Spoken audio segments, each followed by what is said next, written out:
Hi guys and welcome back to the Mighty Blues. My name is of course Cameron and welcome back today to another video. It is the game review. Brentford 1, Everton 3. Wow, it feels so much nicer to wake up for work on a Monday morning knowing that Everton Football Club have won a game of football. It's been so long since we felt this feeling of waking up off the back of a win in the Premier League. At least I'm not really counting that win in the Cup a couple of weeks ago, because even that didn't really feel like a win, did it? Because we performed so terribly. But wow, it felt good this morning waking up and being able to listen to people talk about football, being able to watch people talk about football, and it not all be doom and gloom. And actually, Everton had won a game of football on the weekend that everybody was talking about. Brentford 1, Everton 3 on Saturday evening. Of course, a fantastic win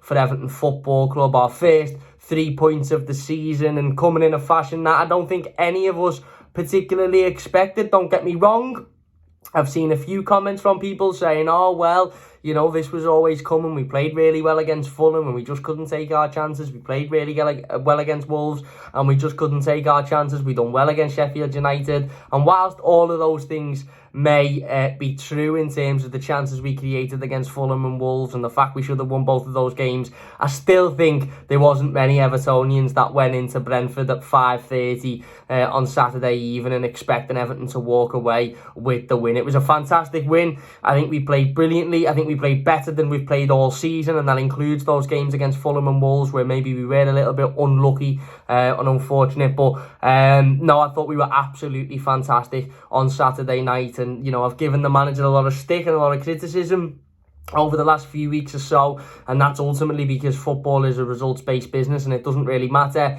if you are the better team in games. It doesn't really matter if you create 55 chances or you're unlucky for one reason or another. If you lose football games and you lose 4, 5, 6 football games on the spin, then ultimately as a football manager in the Premier League, you will come under pressure regardless of how your team has performed, regardless of if you've been the better side. If you lose 4 or 5 games on the spin, then the pressure will start to mount, and it was starting to mount on Sean Dyche, and rightly so. Everton had played 5 Premier League games before this one, lost 4 of them, of course. Wolves, Fulham, Sheffield United, Wolves, Fulham, Aston Villa and Arsenal, and obviously got that 1 point against Sheffield United. And this one was a massive game for Sean Dyche. Had he have lost this one, then the pressure would have been pretty immeasurable going into that cup game against Aston Villa on Wednesday, and then obviously the 2 massive league games against Luton and Bournemouth over the next coming weeks or so. And don't get me wrong, I still think that they are 2 absolutely humongous games of football for Everton, and I still think Everton should absolutely be targeting 6 points in both of those games. And if we can do that, you know, then maybe we can go in to the next international break off the back of, you know, 9 points out of a possible 12, which would be huge. And you know, obviously dependent on what happens in the in the cup against Aston Villa tomorrow night as well, on Wednesday night as well. And that is still a big ask, because, you know, for Everton to win 3 games on the spin is a huge ask. But, you know, they're 2 games that Everton should ultimately be winning, and 2 games that we should be more than good enough to come away with 3 points in. No disrespect to Luton or Bournemouth, but Everton should be more than capable of turning up at Goodison Park and winning both of those games. But this one was one that I don't think many of us expected much from. It was a surprising result.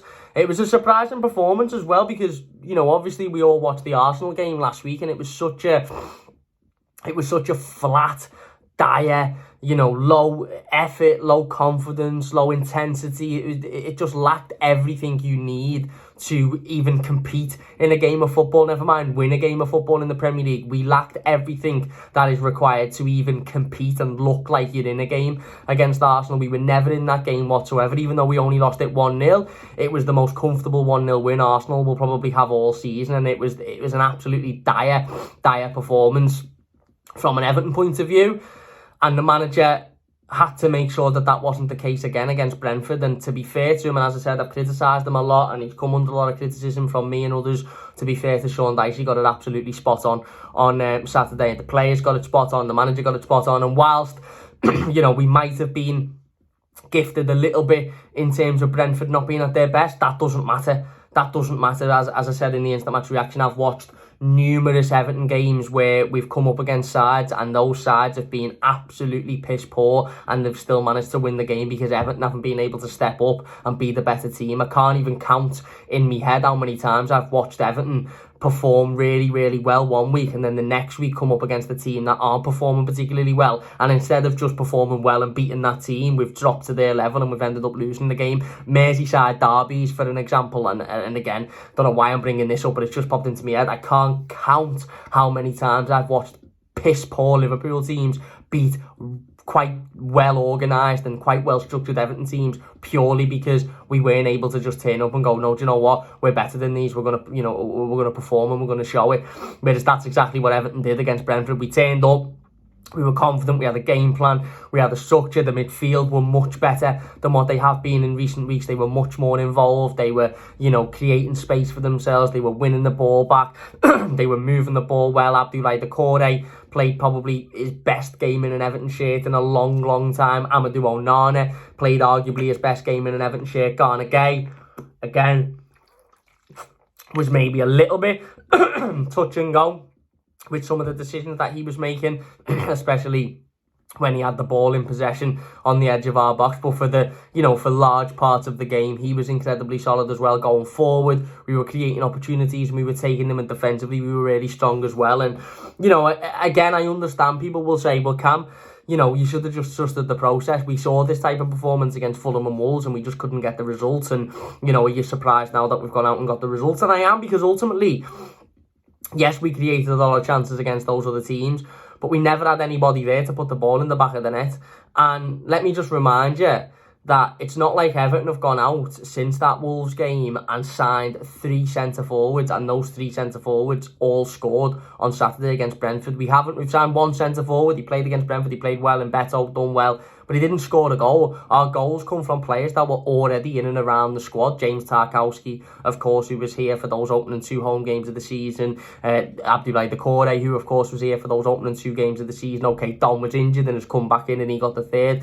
But, Dwight McNeil could have got a couple of goals. He was here. Obviously, he was out injured, but he was in and around the squad. So, yeah, again, the goals have come from players that were already in and around the squad, and like I said, I don't want to talk too much about those defeats early on in the season because they're gone now and we need to look past them and we need to put them behind us. But I think Saturday showed that when we get playing and when everything's working together and the manager makes the correct decisions and the players are given everything, and that for me is the first and foremost. I've got no massive problem with Everton losing games of football, and the players maybe not being as good as the opposition team. Yes, it's a worry. Yes, it's it could create anxiety and anger and all that sort of stuff. But, I'll never sit here and have a go at an Everton player if we've just ultimately come up against a team with better players. But what I will do is sit here and have a go at every single Everton player if I think they've walked on that pitch and they've walked off it after 90 minutes, not giving 110%. And that's exactly how I felt after Arsenal. I felt whilst we were playing a team that were clearly much better than us and the results wasn't that surprising because of that fact, I also felt like the players didn't give enough. I also felt like the players had more to give, and they didn't give that. And ultimately, on Saturday against Brentford, they did. They give absolutely everything. And as I said, it all worked perfectly. And it was a fantastic result. And one that none of us really expected, did we? Nobody expected Everton to turn up at a stadium against a team that I believe have only lost 2 home games in the last 2 seasons or something. I think they lost 1 home game last season. Very, very, very good at home. Very good side, managed by a brilliant manager, usually very well structured, very well ran, brilliantly organised football club on and off the pitch. And yet, we turned up and we were able to put the performance in and we were able to walk away with all 3 points. And as I said, we can talk all we like about Brentford not being very good, and I do think it's an important point to bring up, but I also think it just shows how good Everton were, because it's not a guarantee, by the way, that when Everton come up against teams that maybe aren't performing on that day or maybe haven't had a great game, it's no guarantee that we're going to turn up and we're going to get all 3 points. It isn't. As I've just said, I've watched many Everton performances in the past where the teams we've been playing haven't been in particularly great form, and yet we still haven't managed to win that game of football. because we've stooped to their level, or we've took our foot off the gas thinking this will be easy, and ultimately we've ended up losing those games. So it was really refreshing to see an Everton team come up against the side that maybe weren't at their peak, but then comfortably beat that side, as opposed to not winning that game and having us all sitting here 2-3 days later saying they weren't even very good there and we still didn't win. You know, a little bit like after Sheffield United when we were having those conversations, a little bit like after Fulham and Wolves. So fantastic win. As I said, the manager deserves a lot of credit for it. The manager deserves a massive amount of credit for some of the decisions he made leading into this game as well. Obviously, we had the team news an hour before. No surprise to see that Jack Harrison wasn't involved in this one. He, of course, played for Everton's under-23s the night before, so it was quite evident that he wasn't going to be involved in this game. But one major change that we obviously all saw was James Garner coming in on the right-hand side of the midfield for Arnaud Danjuma. And this was one that, I'll be honest, I'll hold my hands up. There's no point in me lying. There's no point in me trying to, blag that I thought this was a great decision, because the tweets are there for you all to go and see. I thought this was a terrible decision by Sean Dyche. I really, really did. I thought it was a dreadful decision. And listen, I've been proven wrong, and I'm happy about that. I love getting proven wrong about things like this. People have this weird sort of this notion that I then would have wanted James Garner to be absolutely terrible in that game so I can have been proved right. No, I'm more than happy to sit here 2 days later, hold my hands up and say, do you know what, I was proved massively wrong there. James Garner was brilliant, as he was. But it was a risky decision for the manager. It was, and it was a risky decision, not only because we'd taken out a goal threat in Arnaud Danjuma, but he put in a player in James Garner who has played a fair bit of football on the right-hand side of the midfield so far this season and hasn't impressed whatsoever. It's not like he'd had a couple of games out there and he'd looked sharp, but he'd looked good. He'd looked really, really poor when he played out there. Defensively, he hadn't been tracking back. Going forward, he wasn't offering much either. And for the manager to put him back in that position and take out Danjuma, who ultimately, is a massive goal threat, and in our last away game actually scored the equalising goal for us, was a brave decision by the manager. But it was a brave decision that ultimately has paid off, and paid off massively. And, that's the beauty of football, isn't it? Sometimes managers will make decisions that people go, whoa, I'm not sure about that one. And sometimes, it will come good and we'll all be sitting here saying fair play. And sometimes it won't come good and we'll all be sitting here saying, I'm not quite sure what he was thinking with that one. On this occasion, it ultimately ended up being the right decision. And I think James Garner was absolutely fantastic for 90 minutes. I thought he was brilliant, and his whole performance was summarised by the assist for Dominic Calvert-Lewin's goal, which is just an absolutely fantastic assist. It's a lovely ball into Dom in the first place, but before that, he wins the ball back fantastically. Brentford are on, a little bit of a break. Not a massively fueled counter-attack, I wouldn't say that, but they'd got the ball in the midfield and they were breaking forward. And by the way, at this time, it was 2-1.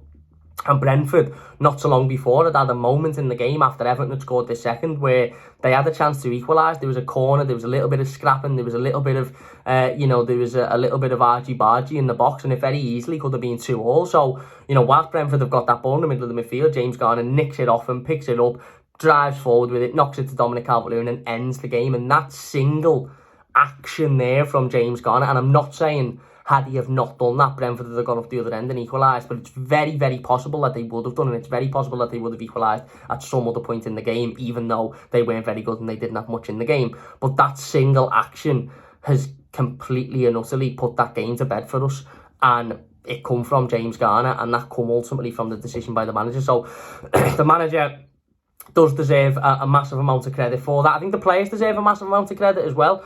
There's a lot being said about these players over the course of the last 3, 4, 5 weeks or so. A lot being said by myself about,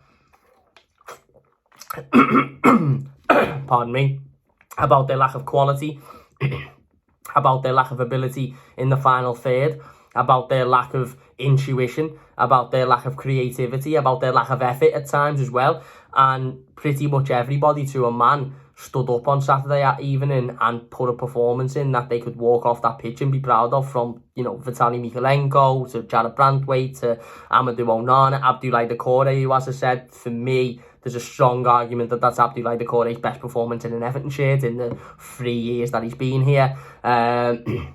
I thought Beto done well. Again, maybe could have done a little bit better with the chance that he had, but I thought generally he done well. Dom done well when he come on. Everybody to a man performed. The manager performed. His decisions were the right ones. His substitutions were at the right times.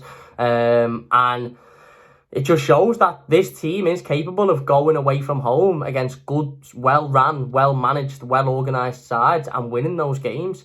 It's just about being able to do that on a more consistent basis. And ultimately, people will say, yeah, Cam, but, there's always a shock in the Premier League. Every team's capable of a shock. But we've seen at times this season that Everton are capable of putting in really good performances. It's just about getting over the line, scoring the goals, and ultimately turning those good performances into wins. And as I've said, people might come onto the channel now and say, don't you feel an idiot? Because now you're saying Everton have actually performed quite well in other games and you've just not won, and you're sitting there criticising the manager. Well, no, because if Everton played 10 games at the start of the Premier League season and we were absolutely unbelievable in every single one of them and we had 45 shots on goal, but we lost every one 1-0 and we got to the middle of October, nearing November, and we had no points on the board and we'd lost every game, then that manager, rightly so, would need to be replaced and would be coming under criticism. Regardless of how well we've played, the manager would be coming under criticism, and that's a little bit where Sean Dyche was. Whilst a couple of the performances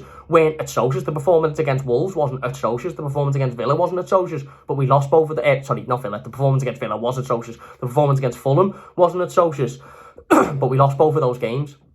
So it's about turning those performances into wins, and we did that on Saturday, and it was a fantastic win. And Sean Dyche has given himself a massive bit of of breathing space now, and a massive bit of time to fix this. If he goes and wins the next two home games, which he should, because this might sound disrespectful, but in all honesty, I don't really care. Everton should be beating both Luton and Bournemouth at Goodison Park, and if we do that, then ultimately we're going into the next international break off the back of 9 points out of 12 in this block of football since the last international break, and the only defeat being against Arsenal at Goodison.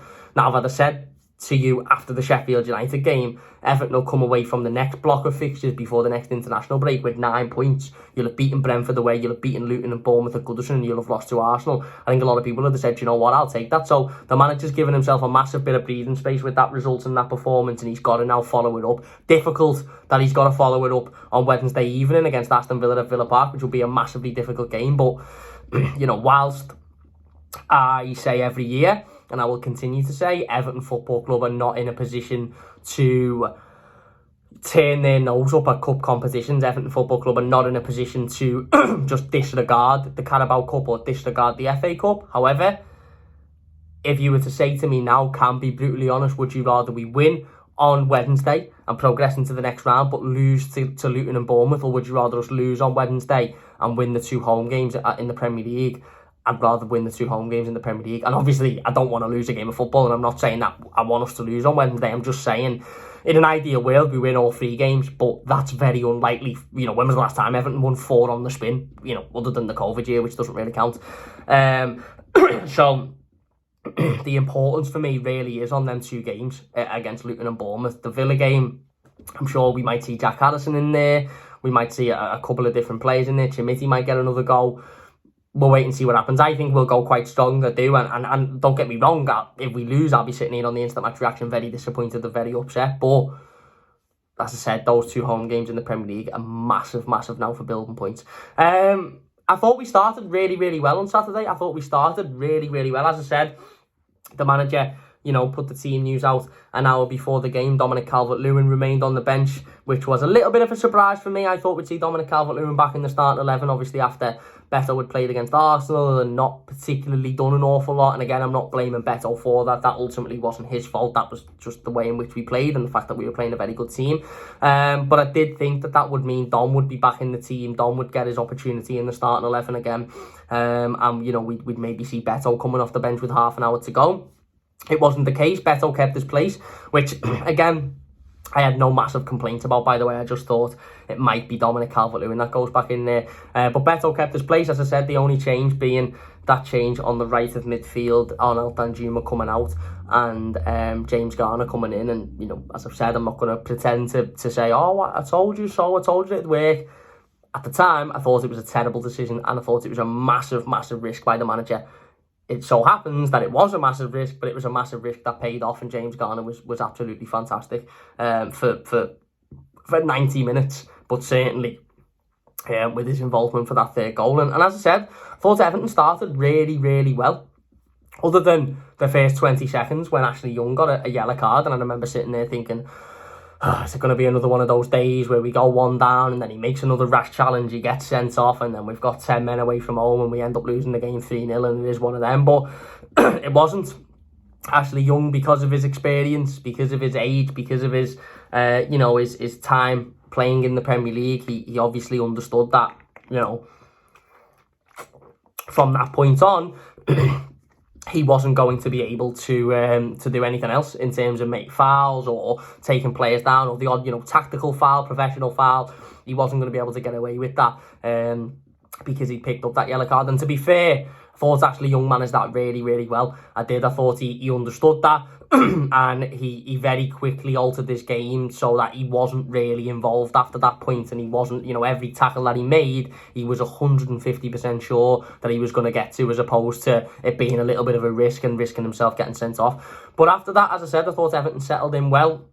We were putting pressure on them, we were getting forward, we were holding the ball up in the midfield, and then we get the first goal early on. Again, similar to the Sheffield United game this time, corner comes in, gets cleared back out. James Garner puts a really, really good ball back in. Tarkowski headers it down, and Decore fires it into the back of the net brilliantly, volleys it into the back of the net absolutely superbly. And all of a sudden, within, what is it, 5-6 minutes, Everton are 1-0 up, and you're thinking, right, okay, can we go and take advantage of this? Now, Brentford very clearly hadn't warmed into the game yet, so although I thought they were poor for the entire game, it was too early to know that was the case at that point. It was more of a case of, well, they probably just haven't warmed into the game at this point. But we had that advantage. We were 1-0 up away from home, and similar to the Sheffield United game, when we were 1-0 up away from home, we could have seen that game off quite easily as well. We had a couple of chances at 1-0. I remember Dan Juma having one. I think Beto had one, did he, as well? Where had we have scored and made it 2-0 or made it maybe even 3-0, then that game would have been, game set and match. We've just seen Newcastle absolutely wipe the floor with them yesterday, 8-0. So I remember thinking, right, okay, don't let these back in the game now. Don't give anything silly. It's too early to do the whole sit everybody behind the ball and defend for the rest of the game, but don't do anything silly. Don't give the ball up. Don't allow them back into the game. Don't allow them to ultimately find their feet. Don't allow them to build confidence. Don't allow, and I think this is something that gets overlooked massively in away games, and it's something that I've spoken about a couple of times. We have this habit, and it wasn't the case on Saturday, and we won on Saturday, so just bear that in mind. We have this habit of going 1-0 up in an away game, and this isn't just this season, by the way, or just under Sean Dyche. We've done this for years. Going 1-0 up in an away game, flattening the crowd because we've gone 1-0 up, but then not capitalising on that, and therefore allowing the crowd to get back into the game. So whether that be through not taking, the chances that we're creating after we've gone 1-0 up to go 2-0 up or 3-0 up, similar to Sheffield United. Pardon me. I've got a really tickly throat at the moment. I've got a bit of a cold. Or whether that's through taking our foot off the gas a little bit, or whether it's through making silly mistakes. We've got this tendency and this habit of allowing home crowds to get back into the game, to build confidence, to get louder and louder and louder and louder, to the point where they get that loud that the opposition team starts to feel, actually, do you know what? These look a little bit shaken to be 1-0 up here. These look a little bit, scared to be ahead. Let's get at them and let's go and build on the noise that the stadium is creating. We don't often enough, is that even a sentence? We don't do it often enough where we silence crowds and then we silence them again. Well, we'll go 2-0 up. If we'd have gone 2-0 up in the first 15 minutes on Saturday, then I don't think Brentford would have ever scored a goal. I don't think Brentford would have ever got back in that game. I think it would have been very similar to Brighton. I think Everton would have gone on and won it 4-5-1 even. If we'd have gone 2-0 up against Sheffield United, we'd have been sitting here after it talking about a win.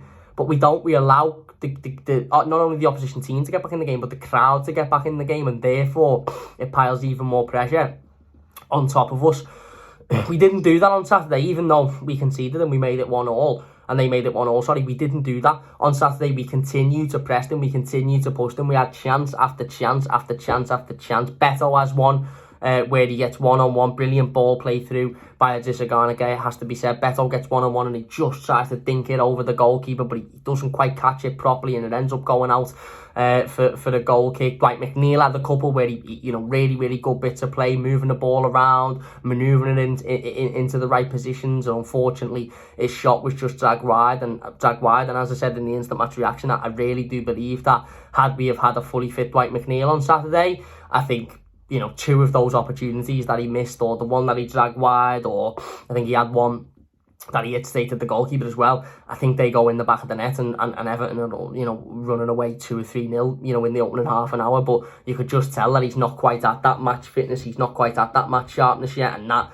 clearly had an effect on you know, his ability in front of goal. Mikalenko had one where the ball falls to him 15 yards away from goal, if that, and he strikes it straight at the goalkeeper, and you're thinking, oh, if only it had been a little bit left, a little bit right, we go 2-0 up. And then ultimately Abdoulaye Doucouré has the big one, doesn't he? Ball comes into him, he chests it down really well. And by the way, at this point, Abdoulaye Doucouré was being an absolute nuisance. He was causing problem after problem after problem for Brentford, and Abdoulaye Doucouré deserves a lot of credit as well for this performance, because we can talk in depth about James Garner, we can talk in depth about Jared Brantwaite, who we will talk about a little bit later on in the video, same with Vitaly Mikalenko, because I think both of them were absolutely fantastic. But I think Abdoulaye Doucouré deserves a lot of credit. I think he's looked lost in recent weeks. I really do. Even though he scored against Sheffield United, I think he's looked lost. I don't quite think he's understood his role. I don't quite think he's understood his position. And I don't quite think he's understood what the manager expects of him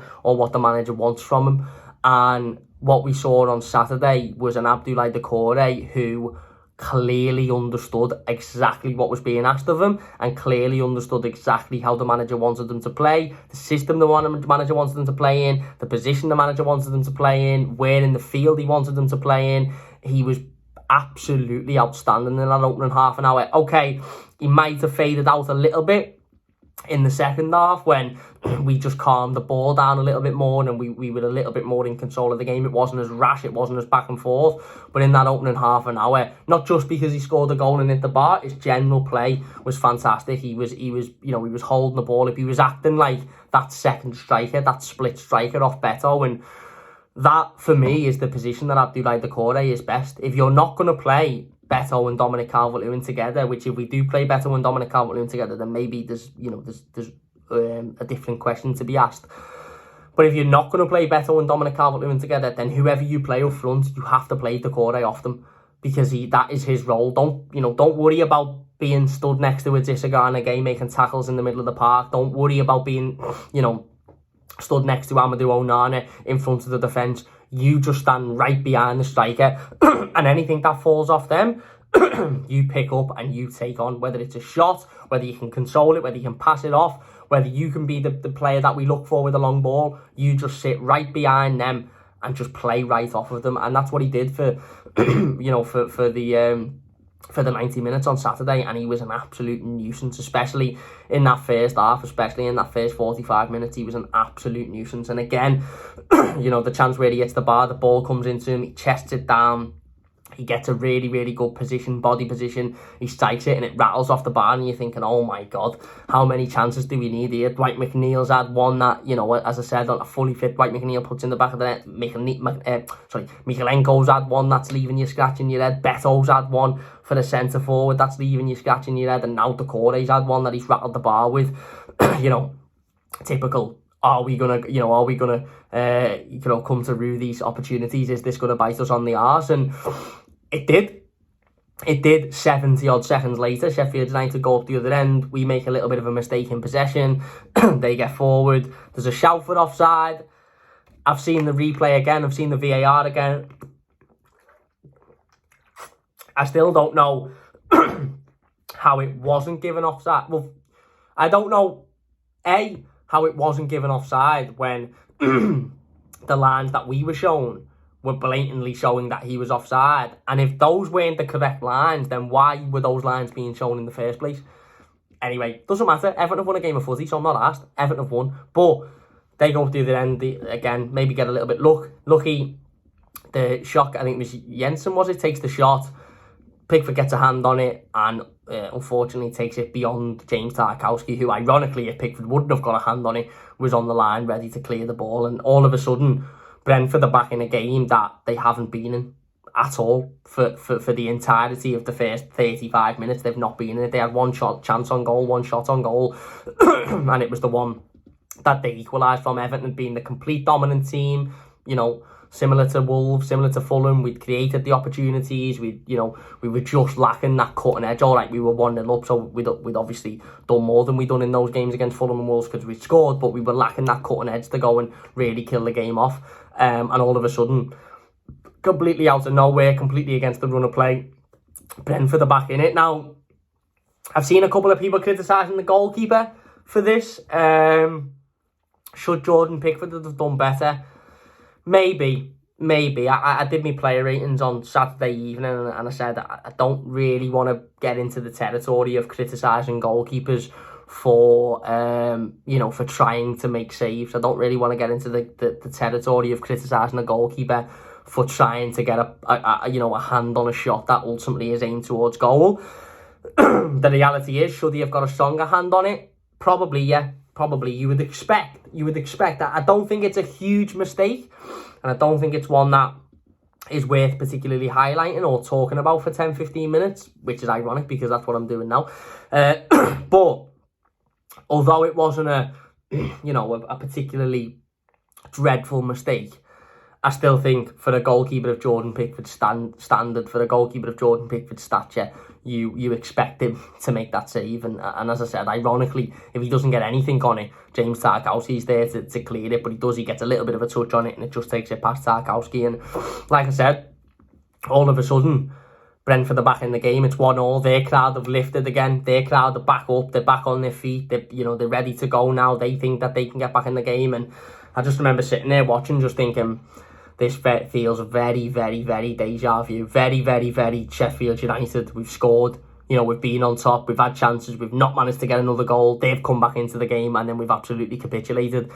And, again, you can call me a pessimist. You can call me negative. You can call me whatever you want to call me.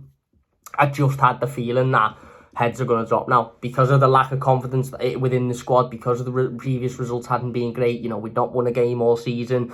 Our away form has been terrible for a long, long time now, but certainly under Sean Dyche and Frank Lampard and previous managers. I just felt, have we missed our opportunity here? Have we missed our chance to go 2-0 up, to go 3-0 up, and to really put this game to bed? And now are Brentford going to get that bit of confidence? Now, Brentford, are a fantastic team, and there's a massive difference between Brentford and Sheffield United. Brentford are a much better team, managed by a much better manager. And, I do think we have to talk about how poor they were, because I think on another day, maybe had they performed a little bit better, maybe they'd have took advantage of that period where they'd just equalised and the crowd were on top, and our crowd were a little bit were a little bit quiet in that moment, only for about 5 minutes. The away fans were absolutely outstanding for the entire game, but you know what I mean, when they scored we were a little bit flat, the team was a bit flat, and they obviously had grown in confidence. But and again, each side of each opinion has two sides, and each situation has two different thought processes to it. And maybe the reason why Brentford didn't take advantage of that is because Everton didn't allow them to take advantage of that. Is because Sean Dyche didn't allow them to take advantage of that. And I thought when it went to 1-1, I thought Everton were fantastic beyond that point. And I'm not only saying that because we scored a second and then ultimately scored a third. I'm talking about the management of the game as a whole. Because as I said, we've seen on numerous occasions before, time and time and time again, we've watched this Everton team go 1-0 up, have a load of opportunities to go 2-0 up or 3-0 up, not take them, concede the goal to get it back to 1-1, and then completely capitulate. Heads have dropped, attitudes have dropped, players have stopped running around, they've stopped following instructions, the manager's not made the right decisions, and we've then ultimately gone on and lost that game.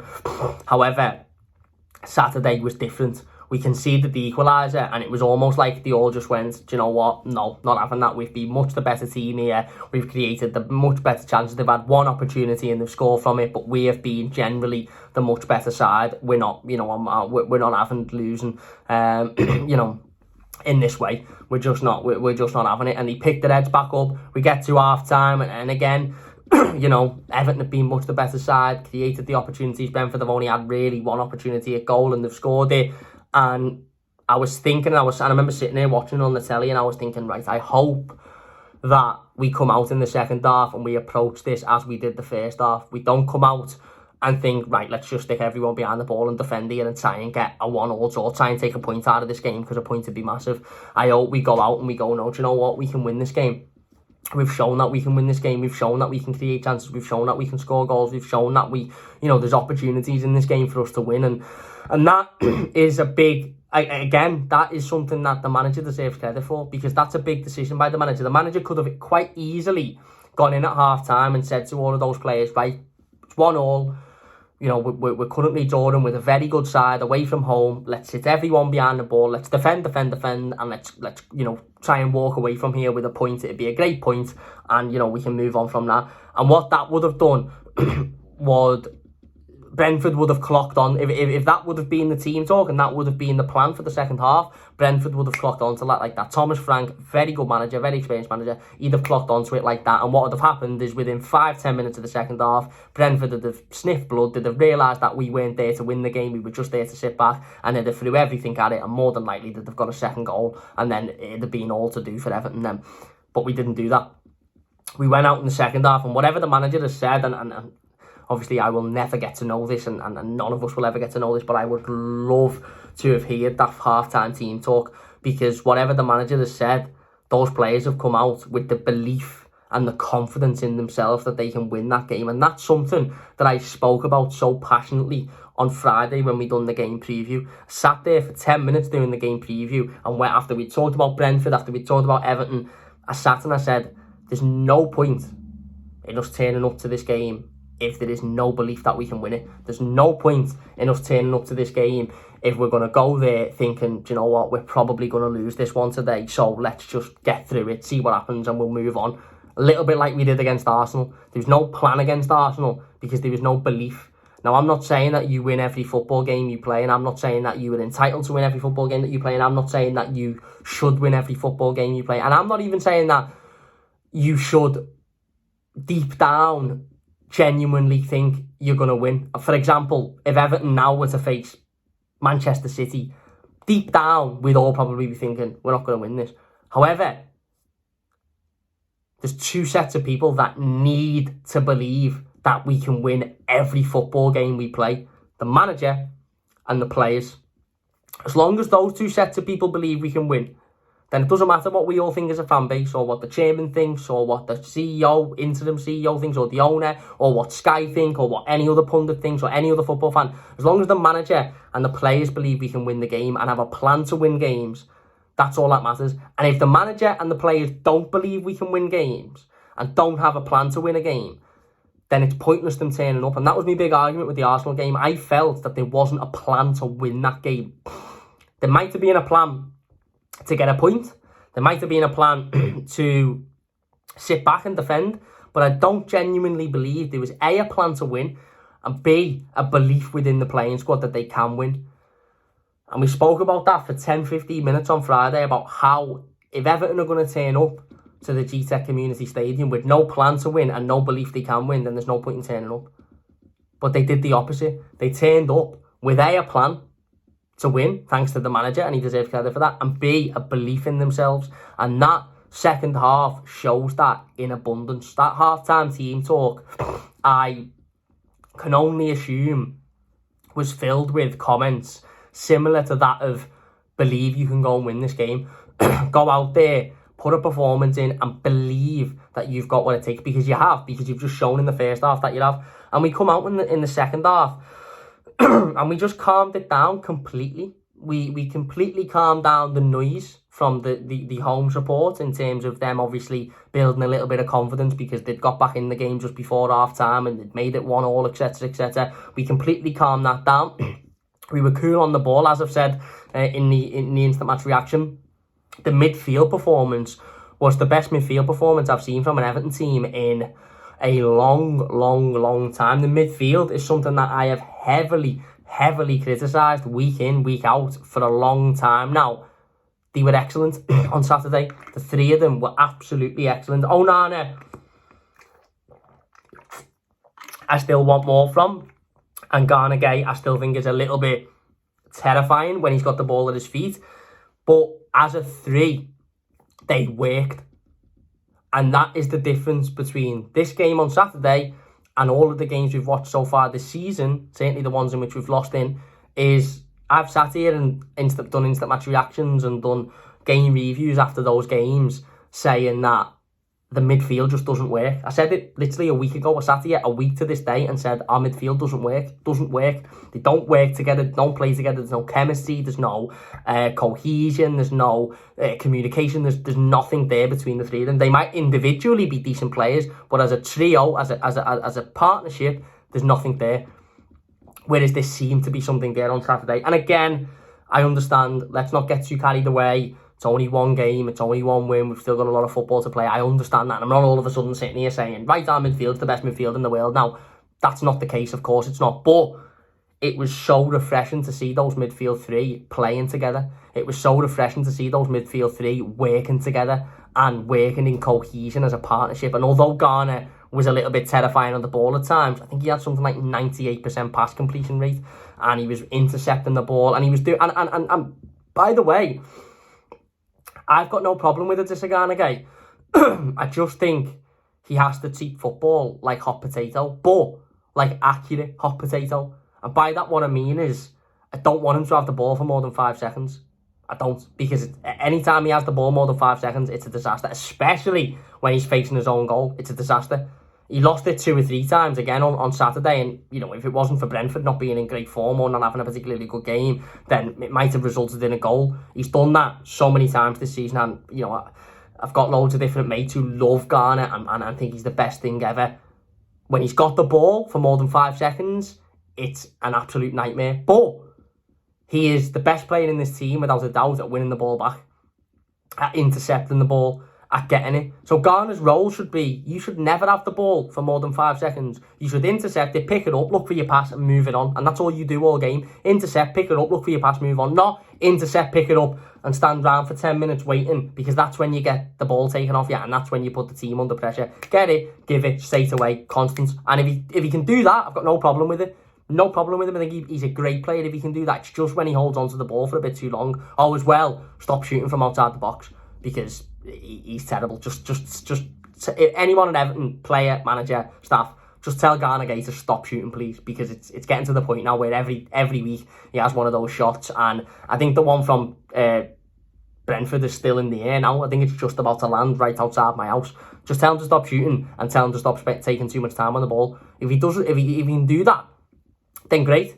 As I said, Onana was better than what he has been. Arguably his best performance in an Everton shirt. Still not somebody that jumped out at me massively during the game, but he did everything he needed to do well. He was getting forward. He even had a couple of shots. Okay, they ultimately went wide, and you know, nothing come from them. But he was getting forward. He was having those shots. He was creating those opportunities. He was creating those moments.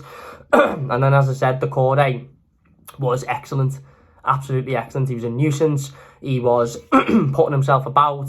He was making, the life of those Brentford midfielders and defenders a really, really difficult time, and that's exactly what we need for him. And again, whatever the manager has said to those three, whatever the manager has worked on with those three over the last 7 days or so, it has worked, because I refuse to believe that this has just clicked like that. I refuse to believe that the training for Brentford was exactly the same as the training for Arsenal, and all of a sudden the midfielders just went like that. Something has happened there. Some conversation has been had, or a meeting has been had, or something has happened between those three that all of a sudden has meant that they now understand their roles a lot more, whether it's a change in position, whether it's a change in instruction, whatever it is. Doucouré hasn't played that well for Everton in years, if ever. Onana hasn't played that well for Everton possibly ever, and Garner, again, although he has his moments on the ball, stats on Saturday were absolutely fantastic. So I think the midfield was a big part of it, and it was a big part of that second half, because what we did when we come out in that second half is we just cooled it down.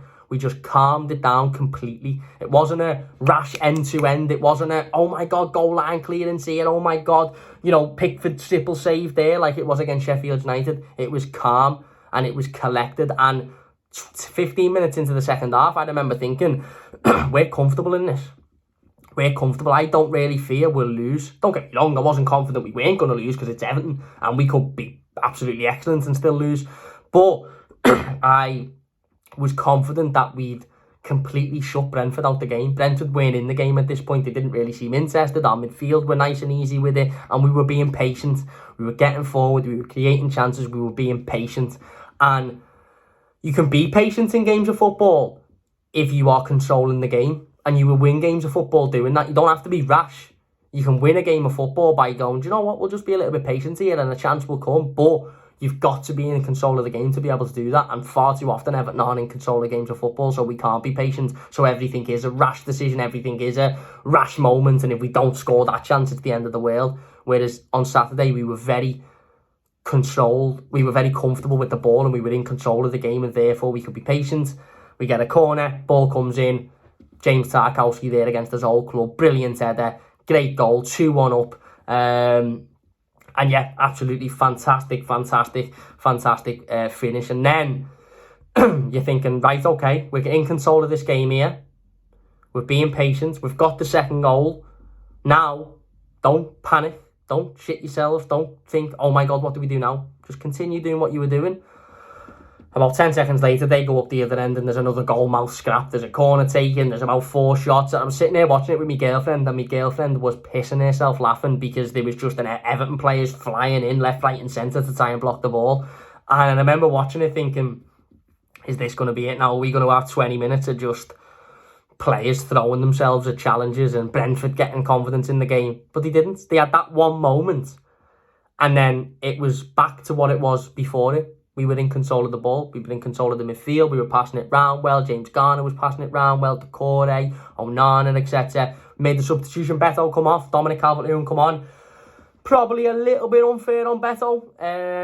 Again, he had one opportunity that he should have done better with. That has to be said. But probably a little bit unfair to take him off at that point. Maybe Dom should have been brought on alongside him so they could have a little bit of a partnership. Anyway, Dom comes on for half an hour and again, we're still in control. Brentford aren't really doing much. We're not getting, they're not really getting forward. They get the ball in the middle of the park, as we spoke about before. James Garner snatches it off them brilliantly, plays a wonderfully weighted and wonderfully perfect timed ball into Dominic Calvert-Lewin. Dominic Calvert-Lewin picks it up, takes it on, slots it past the goalkeeper, 3-1, game over. Everton have somehow beaten a really good Brentford team 3-1 away from home after looking terrible for the last however many weeks on the spin. And we've won the game. And you're sitting there, as I said, 10 minutes later, Brentford aren't really doing much. They're not really getting forward. We had another couple of half opportunities, not many though. And then the final whistle goes and we've won. And as I said, I do think the manager deserves a lot of credit for that result and that performance. And I think the players deserve a lot of credit for that result and that performance as well. Because as I said last week, there's no point in going into a game of football without a plan and without belief that you can win. And we had both of those things. And we won it relatively comfortably in the end. I know we wouldn't have felt comfortable watching it because we're never comfortable watching Everton. But when you look back on it, when you watch the highlights and when you think about it, when we talk about it now 2 or 3 days later, relatively comfortable win for Everton, wasn't it? Relatively comfortable performance. And that is what we want to see. That is what we want to see. And I'm not saying we expect to see that every week, but what I want to see is when Everton come up against a team that aren't really in a good run of form, or maybe aren't performing well, or maybe just don't fancy it, we take advantage of that. And we did that on Saturday. In terms of some individual performances, I thought Vitaly Mykolenko was absolutely outstanding. I've seen a couple of people on social media today saying that he was just average. I don't see it. I thought he was absolutely brilliant. Defensively, he was fantastic. He even got forward and took a player on and put a cross in. I still can't believe it, even though I've spoke about that moment about 15 times already. I still can't quite believe that he got forward, he took a man on and he put a cross in. I felt like I was watching a film. I was like, oh my God, what's happening here? What is happening? But no, in all seriousness, I thought Vitaly Mykolenko was outstanding. Defensively, a couple of times the camera went to him and he was cracking a little smile as well. Thought he was brilliant. Jared Brantwaite, again, pardon me, the throat's starting to give here, as you can tell. Jared Brantwaite, again, just showed why week in, week out, this kid is getting better and better and better. He looks more composed, he looks more calm. Was he at fault for the goal? Maybe, but that you're going to have that. We're going to have that moments with Jared Brantwaite, and that's what we all need to understand as a fan base, and that's what the manager needs to understand. Yes, you will have hiccups. Yes, you will have moments in games where he makes a mistake, or he gives the ball away and it leads to a goal, or he maybe, gives a silly challenge away and it leads to a penalty. You will have all of those moments because he's a young 20-odd-year-old kid playing in the Premier League. You're going to have those moments, but it's imperative, and I can't stress enough how important it is that Jared Brantwaite remains in this team next to James Tarkowski and he doesn't get taken out, because he has got the potential to be such an important player for Everton going forward, and I thought he was excellent again at the weekend. As I said, Decore, fantastic. Thought Onana was much better than what he has been. James Garner, brilliant. Thought Dom, when he come on, made up for Dom getting his goal, fantastic. Beto, I thought, done well. Thought everybody collectively give everything, worked hard, worked as a team and stuck to their plan, and it worked. Shock. What a shock when everybody works hard, sticks to the plan, when the plan is right, because I'm not saying the plan has always been right, because it hasn't, but when the plan is right and everybody sticks to it, what a shock it is that Everton can win games of footy, eh? What a shock. But yeah, a massive, massive win for Everton Football Club, and a big moment for us as well. Hopefully we can use that now as the kickstarter for our season. We'll turn up at Villa Park on Wednesday. Hopefully we can get a decent result there, but if not, win those 2 home games on the bounce, Luton and Bournemouth, and then we could sit there and go, do you know what, our season has started now, and we can officially move forward and look a little bit more positively about the future. But Sean Dyche has given himself a massive lifeline there, and not accidentally, by the way. I'm not talking Ronald Koeman, Umar Niasse, when Niasse kept Koeman in the job by coming on and scoring 2 goals. He hasn't. The manager's given himself a lifeline, to be fair to him, because he's got it right, and he's made a couple of decisions and he's got them right. Fantastic win, made up the fucking Toffees. Everton have won a game, get in, away from home as well. Oh my God, our first win of the season has come away from home. When was the last time Everton's first win of the season come away from home? I'm not including the COVID year. I know we beat Spurs away from home. I'm not including that. Before that, when was the last time Everton's first win of the season come away from home? Let me know in the comments. But anyway, we're going to leave it there. Massive, massive win for Everton. Hopefully we can take that forward now. And do you know what? Let's go and beat Villa on Wednesday. Forget about the whole, well, it's the cup, and let's just go and turn up and beat them. They'll put a weakened team out, of course they will, because they've got Europe and everything in the Premier League as well. But let's just turn up and beat them. Why not? We win games away from home against good teams now. It's just what we do. No, I'm only messing. But in all seriousness, hopefully this can be the catalyst and the kickstart to our season now. But there you go. We're going to leave it there. If you have enjoyed it, please do leave a like. It does only take a second. If you're new to the channel, don't forget to subscribe. We'll be back tomorrow with the game preview to that Villa game, so don't forget to look out for that. Until then, big thank you all for watching. Up the Toffees, and we'll see you later.